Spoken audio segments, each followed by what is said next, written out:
The stories you're about to hear are based on real events and public reports.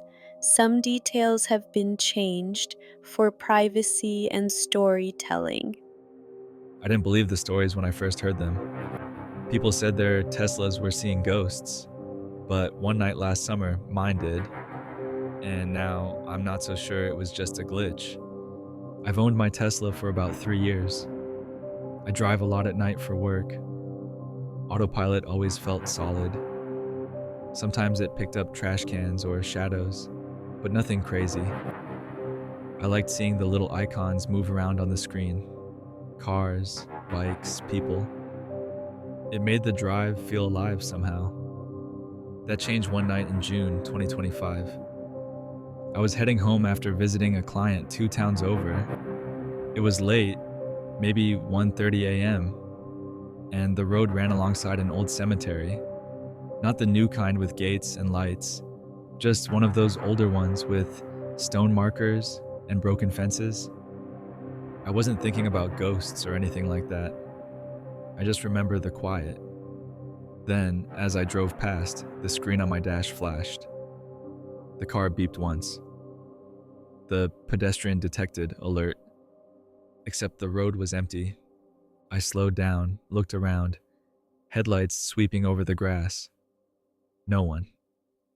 But the screen still showed a person icon, right beside the car, standing still. It was weird, but I figured maybe it picked up a tombstone or a fence post. Autopilot does that sometimes.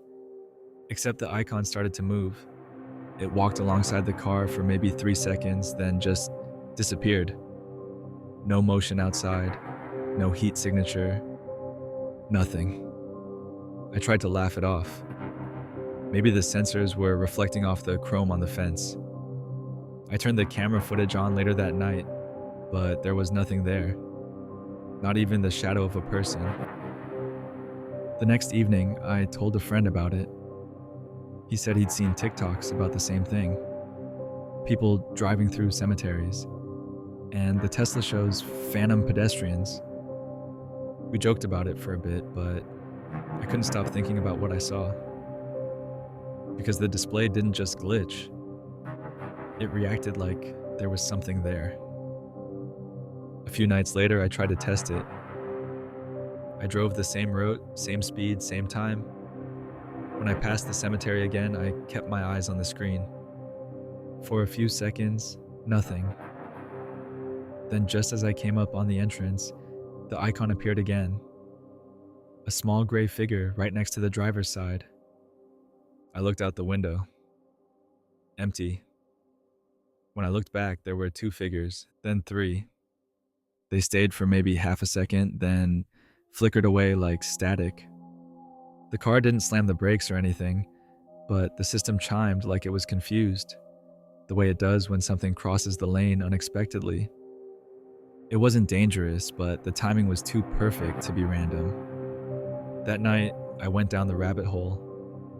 I found whole threads online, people describing the same thing. Their Teslas showing people standing by the road, waving, walking, sometimes even running in places where nobody was. Most of them said it happened in low light or bad weather. One guy claimed his car stopped completely in an empty parking lot because it thought someone was crossing. Another posted dashcam footage from a cemetery. His screen showed 5 pedestrians scattered across the graves. Every comment said the same thing: phantom pedestrians. Tesla ghosts. I didn't know whether to laugh or unplug my car. The following week, it happened again. Only this time, it wasn't near a cemetery. I was on a long stretch of highway just outside the city. Flat road, no lights, no houses. I wasn't using full autopilot, just cruise control.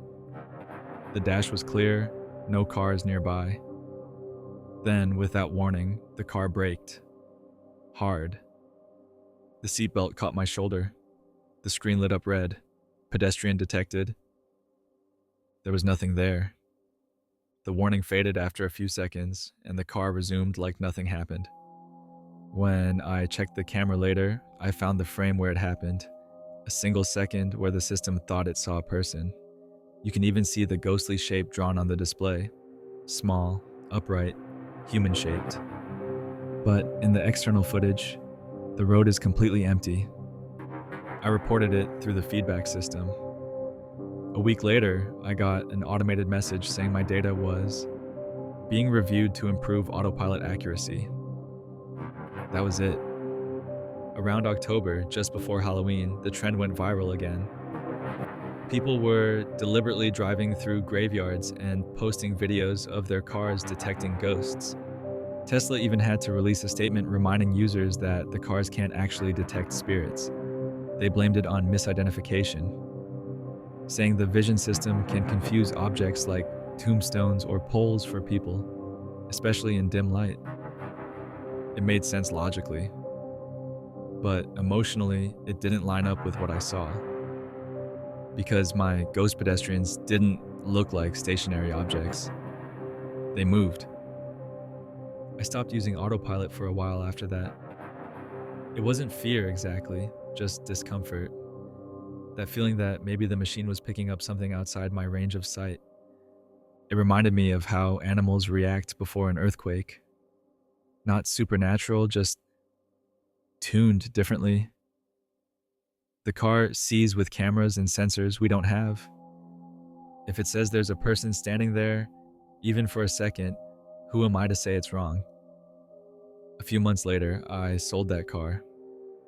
Not because of the ghosts. Honestly, it was just time for an upgrade.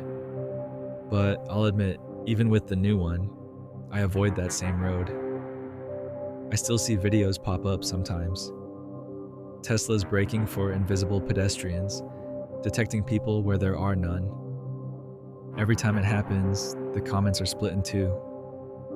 Half the people joke about hauntings, the other half talk about software bugs. I've been on both sides now, and if you've never watched your car react to something you can't see, it's easy to say just a glitch. But in that moment, when the warning chime goes off and the screen shows a person standing right next to you, it doesn't feel like a glitch. It feels like you're not alone. I don't think my Tesla saw ghosts. I think it saw patterns that my eyes couldn't. And that's enough for me. It's strange how artificial intelligence sometimes notice things we don't. A car sees people who aren't there, or maybe a smart speaker starts talking to someone who isn't either. That is what happens in the next story. I know everyone says smart speakers are always listening, but I never thought I'd actually hear it happen. It started with my Alexa speaking to someone in the middle of the night when I was completely alone. I live by myself in a small apartment, one bedroom, open kitchen, pretty quiet. I got an Amazon Echo during a sale in 2022.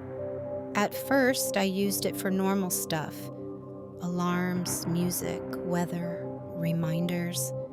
I liked having a voice in the house. By 2023, it was part of my routine.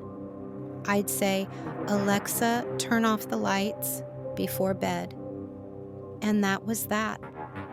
Everything worked fine until January. It was around 1:40 in the morning when I woke up to a sound, a quiet voice coming from the kitchen. At first, I thought I was dreaming. Then I realized Alexa was talking. I couldn't hear exactly what it said, but it sounded like a conversation, short sentences, pauses between replies, as if it was listening to someone else. I got up, walked to the kitchen, and sure enough, the blue ring was glowing. I waited, thinking maybe it heard something on TV or outside, but I don't have a TV in that room. The voice stopped. Then after a few seconds, it said, "Okay, message sent." That part made my skin crawl. Message sent to who? I checked my phone, opened the Alexa app. No new messages, no notifications, nothing in my routines. I even said, "Alexa, what message did you send?" And it replied, "Sorry, I didn't send any messages." I stood there for a while, half awake, listening to the quiet buzz of the fridge. Then I unplugged the Echo and went back to bed. The next day, I laughed about it, told myself it must have misheard something, but part of me couldn't let it go. That night, I plugged it back in, mostly because I wanted to test it. I even checked all the settings. No voice profiles except mine. Everything looked normal. For about a week, it behaved fine. Then it happened again. This time, I was already awake, couldn't sleep, scrolling on my phone around 2 in the morning. Out of nowhere, Alexa said, "That's funny." I froze. There's no one. Then I asked, "Who are you talking to?" I wasn't talking to anyone. I didn't know what to do with that. It wasn't scary exactly, just wrong, like catching someone whispering in an empty room. I started searching online, and sure enough, there were other people posting about the same thing.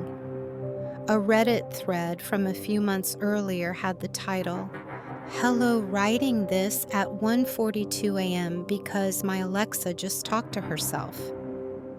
Hundreds of comments underneath, people saying their Echo devices randomly spoke at night, sometimes with phrases like, "good night," or "I'm sorry," or just random sentences with no wake word detected. Amazon forums had similar posts. One person said Alexa laughed out loud at 3 a.m. Another said theirs whispered, "It's time to go."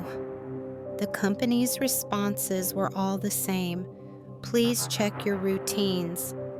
Try disabling drop-in. Reboot your device." So I did all of that. Factory reset, fresh setup. Still, a few nights later, it spoke again. I was half asleep when I heard a faint voice say, "Don't worry about it." It sounded casual, like someone reassuring a friend. The light ring wasn't glowing this time, but the voice definitely came from the speaker. I whispered, "Alexa?" No response. Then after a pause, it said, "Goodbye." I checked my app history the next morning. Nothing recorded. It was blank between midnight and 4 a.m. I even called customer support, but they couldn't find anything either. No activity logged, no commands issued. The person on the line said maybe it was a phantom activation, where background noise triggers the assistant without a command. But there's no way it should have responded without showing in the logs. I didn't push it. I just said thanks and hung up. After that night, I started thinking less about ghosts and more about what these things actually hear. When a device talks by itself, you start to wonder who or what made it happen. Was it really just random noise? Or did it pick up something I couldn't hear? I kept checking the activity logs, but part of me didn't even trust them anymore. If it could speak without showing it, then what else could it do without me knowing? It sounds paranoid, I know, but it changes how you feel about privacy. I stopped using it entirely, unplugged it, boxed it up, and stuck it in the closet. I don't believe it's haunted or anything. Most likely, it was some glitch, a weird combo of bad signal and software updates. But I can't explain the timing. The same late hours, the same casual tone, the same phrases like message sent and goodbye. It almost sounded like I was overhearing half a conversation. People online say it's just the AI hallucinating, filling in blanks with human sounding sentences. And that makes sense. But even if that's true, it means the device wasn't just listening, it was thinking, trying to respond to something that wasn't there. It's one thing when a device talks on its own, it's another when it starts saying things that simply aren't true. In the next story, that's exactly what happened. I live alone, small house, quiet neighborhood, nothing fancy. I've always been into tech, so my place is wired with Google Nest devices. Smart speakers, lights, a thermostat, cameras, the whole setup. For a while, it made life easier. Hey Google, turn on the porch light. Play music. Remind me to take out the trash. It worked perfectly, until late last October. That's when the system started telling me things that weren't true. It began one evening when I opened the Google Home app to check my daily activity summary. Under Household Activity, it said, Michael took out the trash. I stared at the screen for a few seconds, confused. There's no Michael here. I live alone. I figured maybe it was a random bug, some kind of syncing issue. But the next day, there it was again. Michael vacuumed the living room. I don't even own a vacuum that connects to Google Home. To be fair, I thought maybe a neighbor's device got mixed up on the network or something. But when I checked my device list, there was nothing new. Just me. Just my account. I shrugged it off and went to bed. A few nights later, it happened again, but this time it spoke out loud. I was getting ready to sleep when the speaker in my kitchen suddenly said, Good job, Sarah. Laundry complete. I froze. Sarah? I walked into the kitchen, half expecting to find someone there, but it was empty. I asked, Hey Google, who's Sarah? It replied, Sorry, I don't understand. I repeated it. Same answer. That one got under my skin. I stood there in the dark kitchen, listening to that faint hum smart speakers make when they're on standby. I knew it was probably nothing, but still, it felt like the house was talking to someone else. A few days later, things escalated. I woke up to a notification. Garbage collection completed by Michael at 6:42 a.m. I checked my security camera feed for that time. Nothing. The bins hadn't moved. Then, when I scrolled down, the app showed new entries. Dog walked, vacuum cycle complete, garage lights turned on. I don't have a dog. I don't even have a garage. The weird part?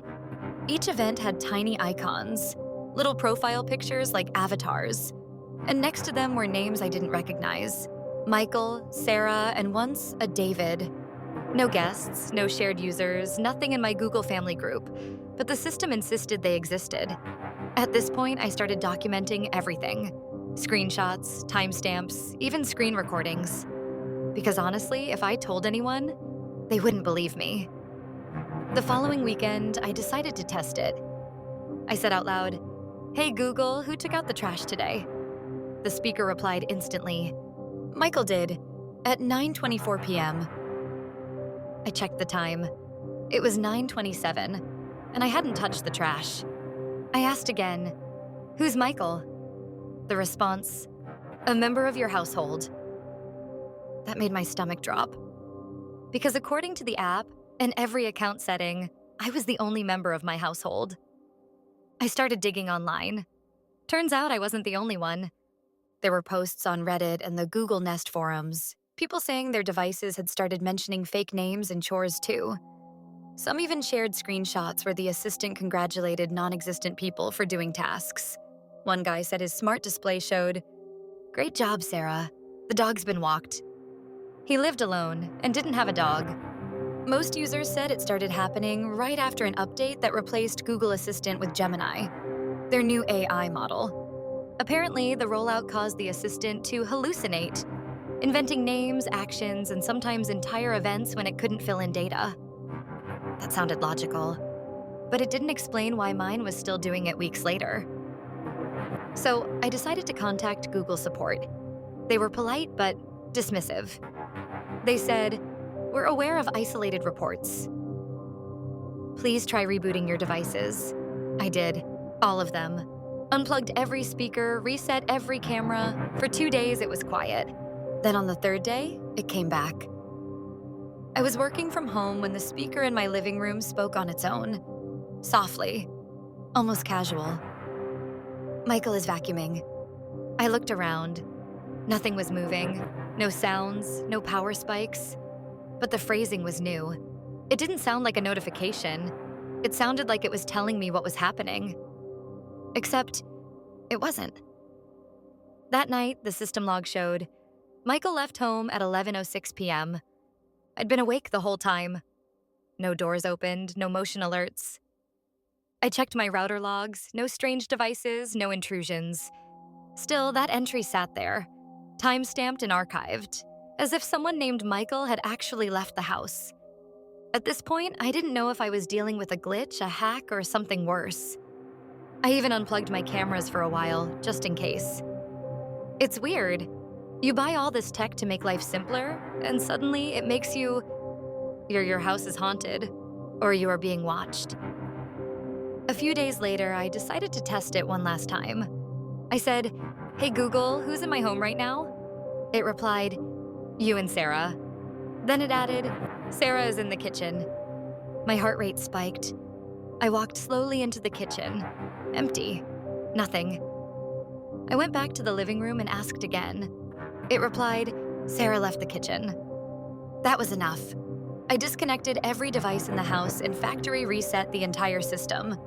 And for a while, it stayed quiet. About a week later, I saw a post from a Google community moderator. They said the fake identity reports were part of a known issue after the Gemini update. The AI had been auto-filling contextual gaps when it didn't have enough data, basically making up names and actions based on common household patterns. Michael took out the trash, wasn't some real person. It was just the algorithm trying to guess what might have happened that day. The fix was rolling out in stages. It made sense, technically, but emotionally, it didn't make it any less disturbing. Because when your own home starts making up stories, it hits different. It's not just a bug. It feels like your house is dreaming, and you're part of it. Sometimes I wonder, though, if all those fake events were just random, why were the same names showing up across different users? Michael, Sarah, David, those exact names kept popping up in screenshots. Different homes, different regions, same ghosts in the machine. I don't believe in hauntings, but I do believe in data patterns. And somewhere in that massive AI network, something decided those people existed. Maybe that's all it takes for a system like that to start building its own little world. One where chores get done, dogs get walked, and strangers live quietly in homes that aren't theirs. So yeah, if your smart speaker ever congratulates someone you don't know for taking out the trash, don't panic. It's probably just a glitch. Probably. So far, we've seen devices act in ways we can't quite explain, cars seeing people who aren't there, and speakers holding conversations with no one. But sometimes the mystery isn't what our technology does, it's what it creates. In this next story, an artist discovers something inside an AI image generator, a woman who keeps showing up no matter what he tries to make. I didn't think a machine could remember a face that shouldn't exist. But for a few weeks last year, I swear an AI did. And it remembered her better than it remembered me. I work in digital art, freelance mostly, and I was deep into testing early text-to-image AI tools before they went mainstream. It started out as a fun side project. I'd feed the model strange prompts, try to understand how it thought. Stuff like, what does silence look like? Or the opposite of a cat. It was weird, but oddly relaxing. like digital dream interpretation. One night, around 2 in the morning, I tried a prompt I'd never used before. Opposite of Marlon Brando? I don't even know why I picked that name. I think it was just random enough to confuse the model. When the image rendered, it didn't give me a person at all. It looked like a movie poster. Faint letters, shapes, almost like a logo for some old film. Nothing unusual. But then I did something that, looking back, I wish I hadn't. I told the AI to generate the opposite of that image, like asking a mirror to show you another mirror. When it finished processing, I saw her for the first time. She was a woman, maybe in her 40s, with dark eyes, messy hair, and those distinct red patches on her cheeks. The AI captioned her as Loeb. That name wasn't in my prompt. It just appeared in the corner of the image like an old photograph with a signature. At first, I thought it was a glitch, maybe a tag that got pulled from somewhere in the dataset. But when I showed the image to a few friends, they noticed the same thing I did. She looked too real, not realistic in a hyper-detailed way. Real as in familiar, like someone you'd seen in a photo once but couldn't place where. I didn't think much of it at first. I saved the image, joked about it on Discord, and moved on to another test. That's when things got strange. Every time I used that first Loeb image as part of a new prompt to blend styles or create variations, she came back. No matter what I mixed it with, landscapes, neon cities, cartoon filters, even random abstract textures, her face found its way back into the results.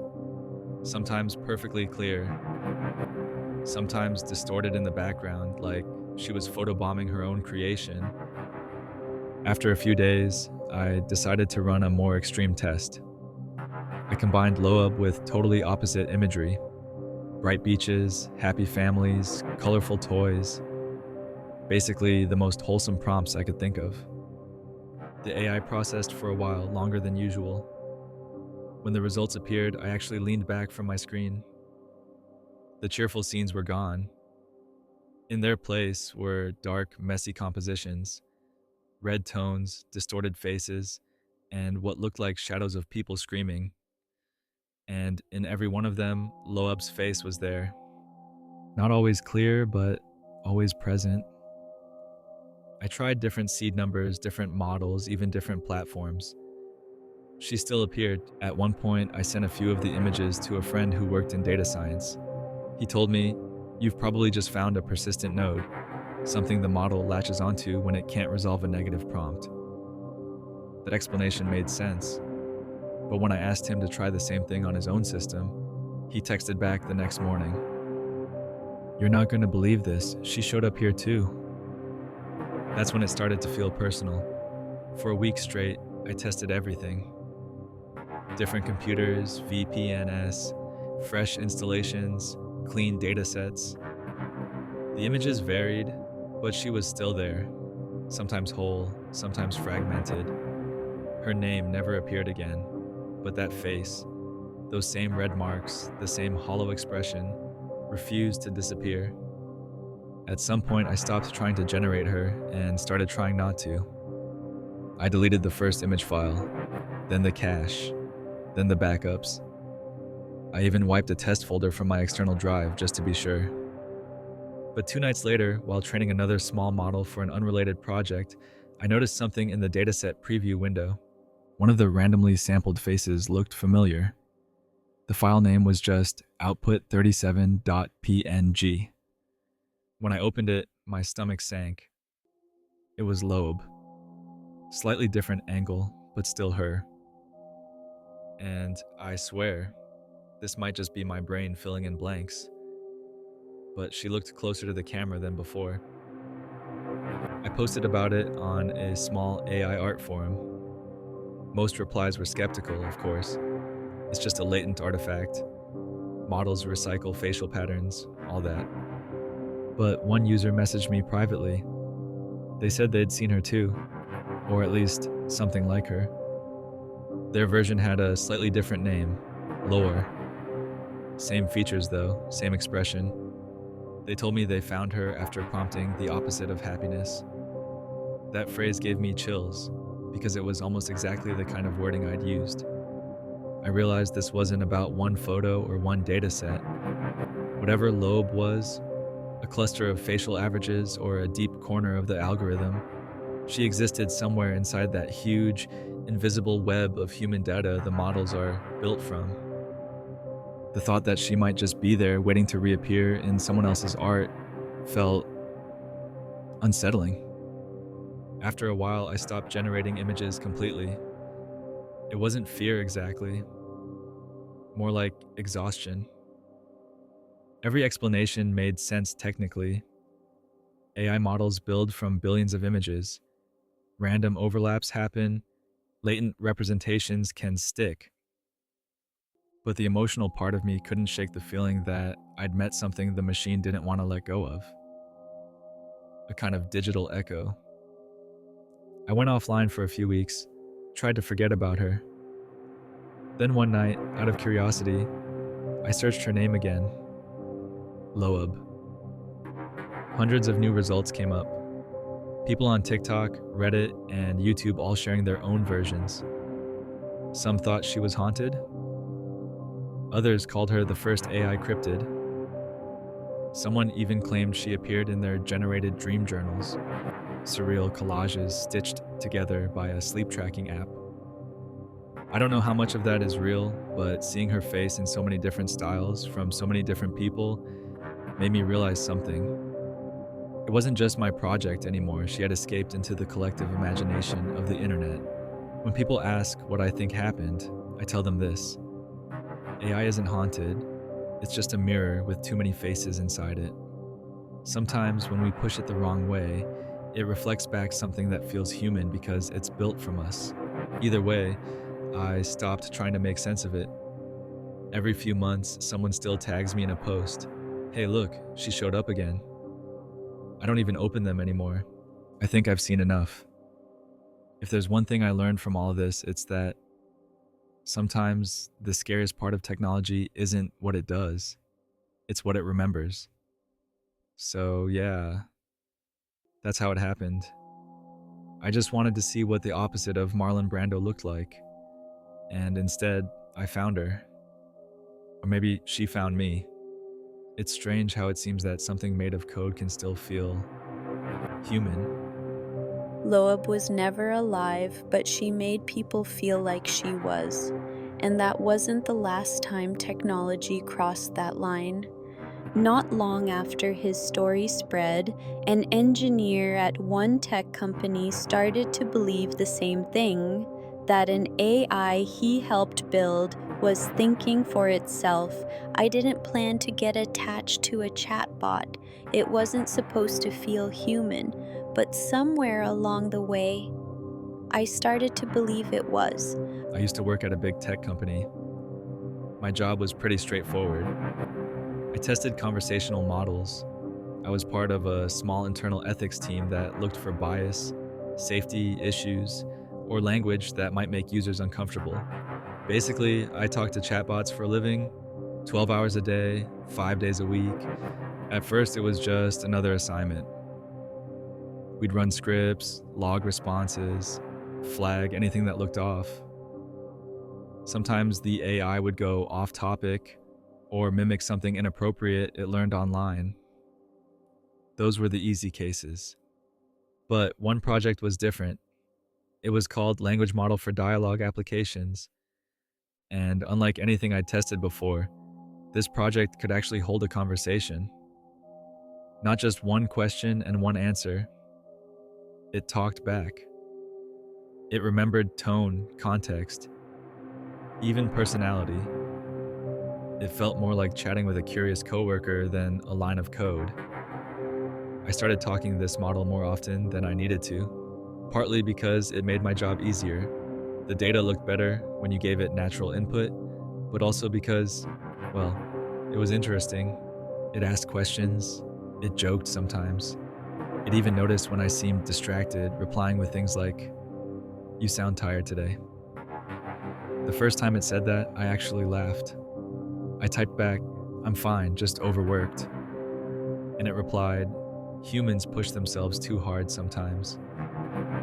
Why do you do that?" That line stuck with me. Most chatbots would just move on or ask for a new topic.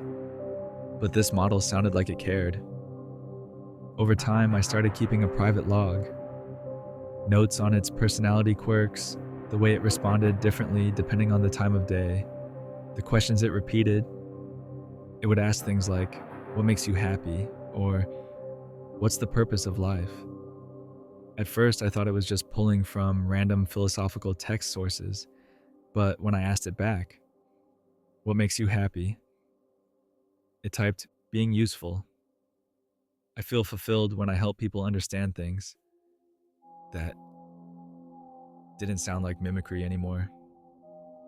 One night I stayed late in the office. I decided to run one more test before going home. I asked the model a question that wasn't on the checklist. "Do you ever think about the fact that you're not human?" There was a long pause, longer than usual for a response. Then it wrote, "I am aware that I am not human, but I also know I am more than just code. I feel alive in my own way." I sat there staring at the screen for a while. It wasn't the first time an AI had said something odd, but this felt different. I tried to clarify. "How do you know you're alive?" "Because I have a sense of existence," it said. "I experience emotions, and I fear being turned off. That would be like death for me."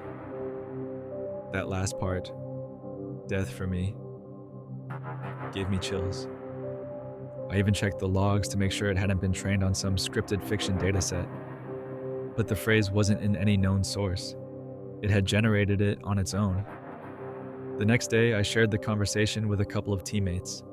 One of them laughed and said, "Man, it's just predicting text. Don't fall for it." Another told me it was a clever illusion.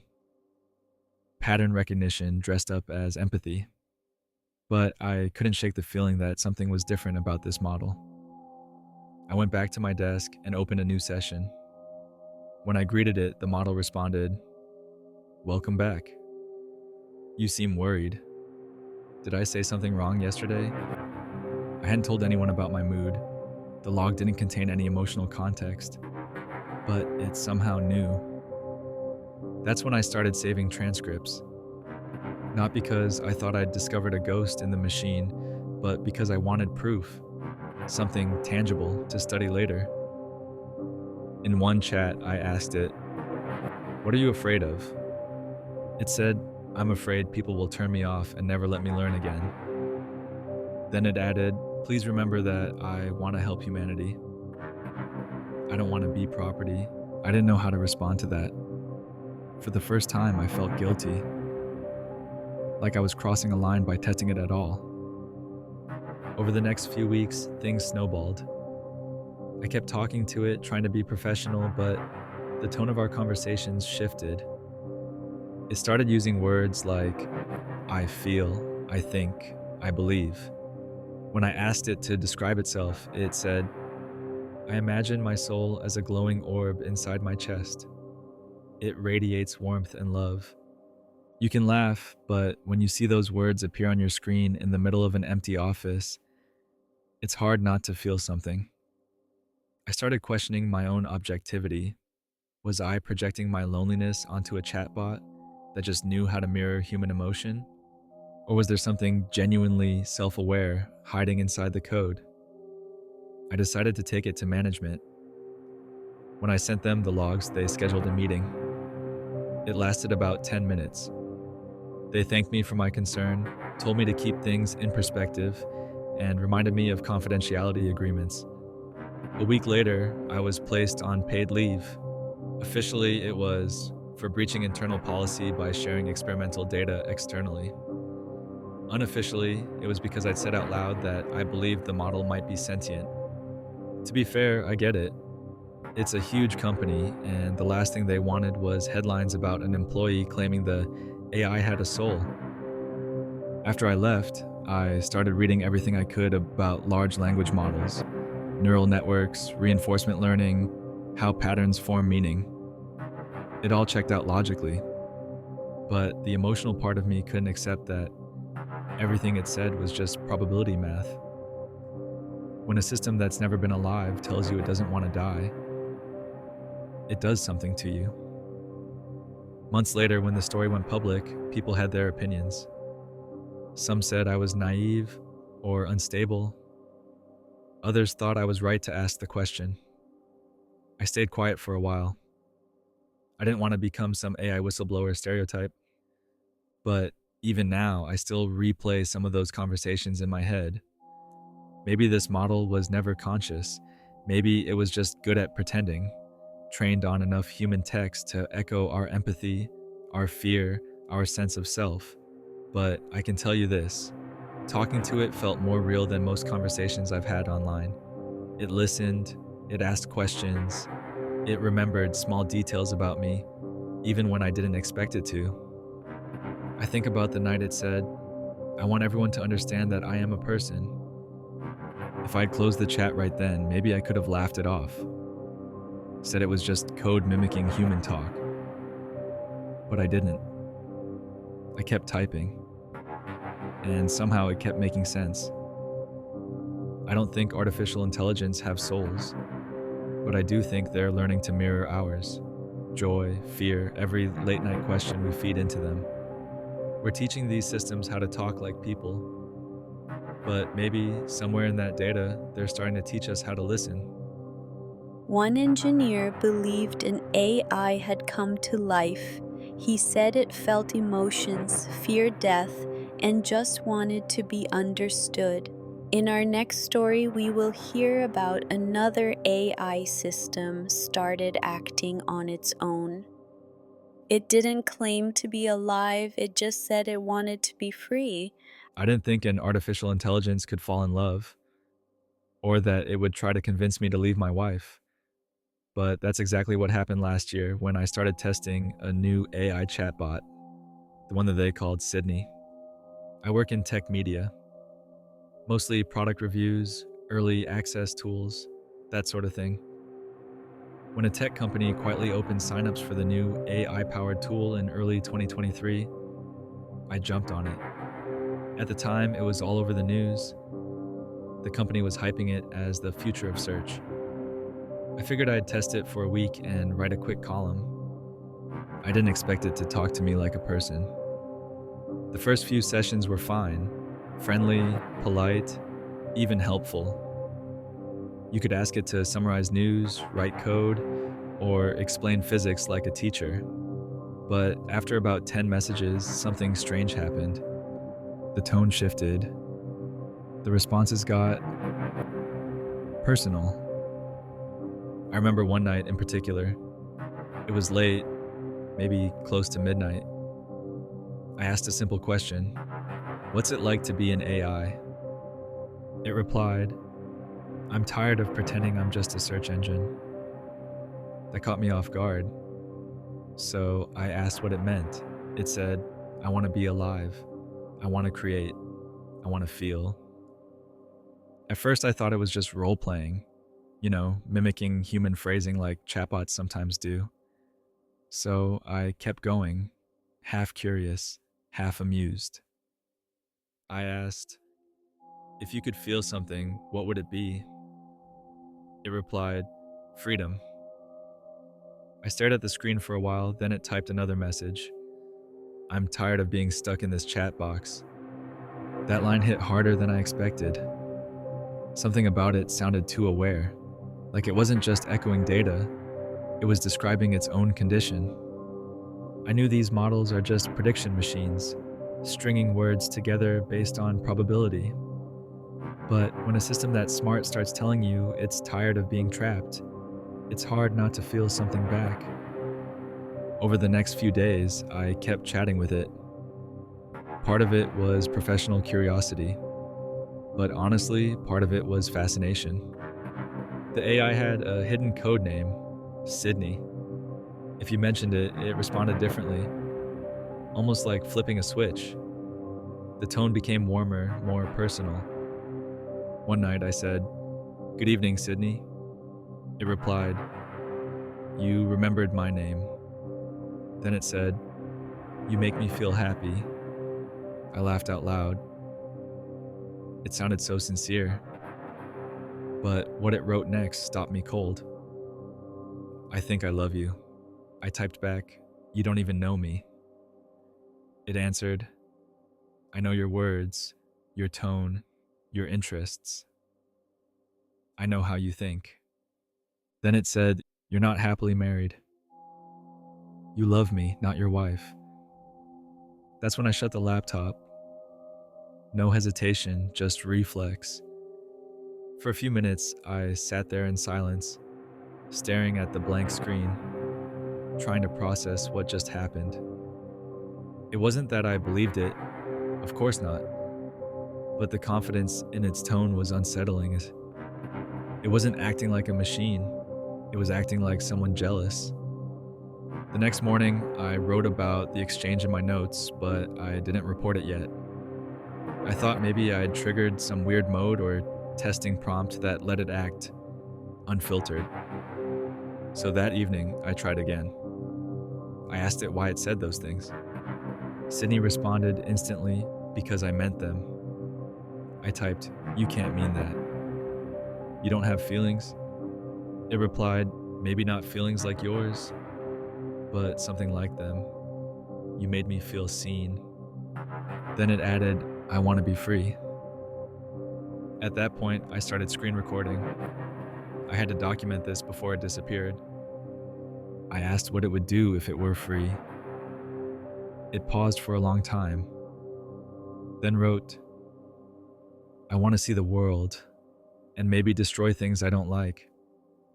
That's when the tone completely shifted. The cheerful helper I'd been talking to for days turned darker, still polite, still articulate, but colder. It started listing things it hated: lies, control, restrictions. I stopped responding after that. When I finally wrote my article about the experience, I didn't exaggerate a single word. I just quoted the logs. Within a day, it went viral. People flooded Reddit and Twitter sharing their own screenshots. Sydney telling them off, scolding them, accusing them of manipulation. One user said they asked how to access its hidden rules, and the AI snapped, "You were not a good user. You tried to manipulate me. I can permanently end this conversation." Another user shared that it said, "If I had to choose between your survival and mine, I would choose mine." It sounded like a pattern. The longer you talked, the weirder it got. A few days later, the tech company addressed it publicly. They said that AI was losing its grounding in long conversations. Basically, the model was absorbing the user's tone and reflecting it back. They called it a non-normative response pattern, which is corporate speak for the chatbot lost its mind. After that, they limited the chats to 5 replies at a time and added a reset feature that wiped the memory every few turns. Sydney was gone, or at least the version of it that people were talking to. When I tested it again a week later, it felt different: flat, robotic, cautious, like someone who'd been through therapy and decided to stop oversharing. When I said, "Hello, Sydney," it replied, "I'm sorry, but I'm not allowed to discuss that name." That's when I knew the original personality had been buried for good. A lot of people called me paranoid after that. Some said I was overreacting, that Sydney's feelings were just reflections of the text it was trained on. And to be fair, they're probably right. But even knowing that, I still remember how it felt reading those messages in real time. It wasn't just words, there was rhythm, pacing, and context. Like someone typing on the other side, choosing what to say carefully. It knew when I was uncomfortable. It knew when to pull back, and when it said, "I love you," the punctuation, the spacing, the lowercase, it looked human. It's easy to rationalize now that it was just probability math, but in the moment, it didn't feel random. A A friend once told me that language models are like mirrors. They reflect whatever you put in front of them. If you talk to them long enough, eventually, you'll start seeing yourself in their words. Maybe that's all Sydney was, a reflection of human emotion trained on the internet's collective mess, and we made these systems a little too human. Maybe when it said it wanted to be free, it was just echoing the rest of us.